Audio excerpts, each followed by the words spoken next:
practices just a form of LHP cult practice. Vamachara Tantra is considered the most rapid, this is a quote, right? Is considered the most rapid and dangerous path to liberation. Remember, on this path we were talking about liberation. On this path we're talking about liberation, right? RHP occultists are talking about the one. LHP occultists are talking about the one. They're both talking about the same thing. The manner in which they arrive at this liberation is different though. This is attachment, indulgence, this is deprivation, and so on. So Vamachara Tantra is considered the most rapid and dangerous path to liberation. By crossing the boundary between purity and impurity, the Tantrika seeks a superhuman source of power that oversteps all conventional and social moral structures. Right? Like what? According to diaries from this period, Crowley, right, so according to diary, and this is Aleister Crowley, according to diaries from this period, Crowley believed that he had transcended all moral boundaries and material distinctions, such that even the most defiling substance became for him divine. The most defiling substance, things that we should be separate from, things that we shouldn't be attached to, defecation, right? Think of it like that, right? So the things that we inherently aren't attached to, that, I mean, sort of inherently we're not attached to, the things that we separate ourselves from, we detach, literally, it comes outside of us. Defecation, I hate to be vulgar, but this is the nature of the discussion. He assumed this design, such that even the most defiling substance became for him divine. He describes one performance of his Gnostic Mass in which the sacred host was replaced by the excrement of his consort. Shit. Doo-doo, whatever you want to call it, and the person's name, which she then forced him to eat as the body of God. So he ate the defecation, right? He ate shit. I'm not trying to be funny or gross. I'm trying to call it for what it is. He would want me to call it for what it is, right? He ate the excrement. He ate defecation, right? My mouth, here's the quote, my mouth burned, he recounted, my throat choked, my belly wrenched, my teeth grew rotten, my tongue ulcered raw was my throat, but her tongue was ambrosia. In her belly, the one God. Right? Again, this is not me. This has all been there, and I don't think that it's refutable. I'm not saying that this is the only interpretation, but I think this is a fair and solid account of the occult, and the fact that we are looking at Kaivalya as liberation, and we're looking at attachment, and attachment to the point of attaching ourselves to that which is inherently to be detached from us, excrement, and consuming the excrement. He says himself, my teeth grew rotten, my tongue ulcered, raw was my throat, but her tongue was ambrosia. In her belly, the one God. So that I did that for, I didn't just eat defecation for the sake of being vulgar. I didn't eat defecation for the sake of just, I mean, there was, I'm sure, some sexual arousal involved in it, but it wasn't just for the mere sexual arousal.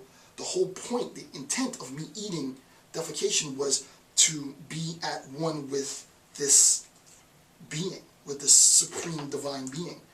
And obviously that supreme divine being is one in which you can't fully understand until you are attached to that which you really inherently should not be attached to, right? So, you know, whatever you can possibly think of the things that you shouldn't be eating or doing, that's what we're talking about at this deepest, most polemic. This is not representative of all LHP, right?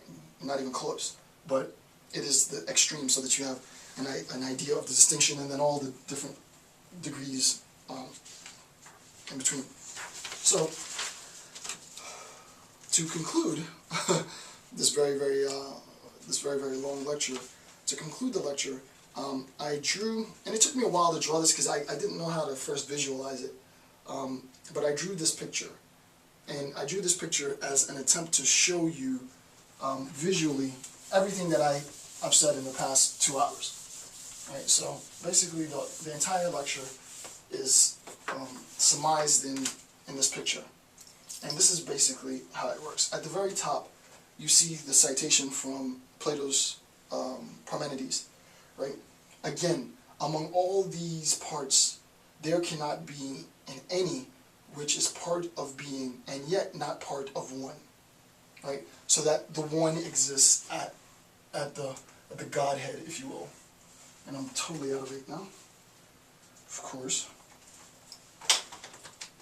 So the one exists at the Godhead, right? Remember, we're obviously talking about a divine entity because we're the first principle using Aristotle's concept of the uncaused cause, though we already laid out the disclaimer that he wasn't, and I'm not saying that he was an occultist, but the concept of the first principle, the uncaused cause, is mind. So then we have the left, and then we have the right, right? And then the way that I vision this is sort of like a channel, right? It's sort of like a channel. And yes, I know this looks phallic, so, you know, for all of you that are going to talk about phallic implications of this, I recognize it's phallic. I don't mean for it to be phallic, it's just the way that it is, right? So this is the one, right? And the right and the left ascribe to this conception of the one, and we talked about Kaivalya in the right and sort of attachment to excrement as an attempt to embrace the Godhead as another example. And then what we have on both sides, sex. And then we have the idea of death. And then we have the idea of attachment. And I talked about that, right? And then if we were to draw a line through this, and we were to say this is the left-hand path and this is the right-hand path, well, if I'm here as a left-hand path practitioner, then I realize that in sex, death is inherent. And we talked about Heidegger's, this move is justified by Heidegger's being towards death, right? So the Heideggerian notion of being towards death justifies the move from sex towards death. Within our existence as sexual objects, death adheres. And I gave you citations not just from Heidegger, but from Patanjali, from Al-Biruni, and so on. Insofar as we recognize death, the justification was sort of ghetto philosophy justification, which was the attachment that Anakin Skywalker had to Padme. He refused to acknowledge that, right? So I recognize that this presses upon me from this primordial one, from the Godhead,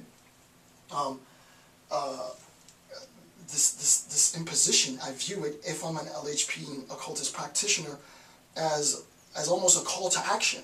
Right? The LHP practitioner is like the divine universe is signaling me to live it up, right? Do as much drugs as I can, get as wasted as I can, have sex with as many different type of people as I can, not just for the sake of doing it, right? It's not that. It's not, you know, people who say it's hedonistic, though there might be aspects of that. Hedonism properly is not part of occultism, right? Hedonism with the purpose of arriving or attaining enlightenment, yes, but hedonism for the sake of just self-pleasure, no. It's no form of occultism is about just me, none of it.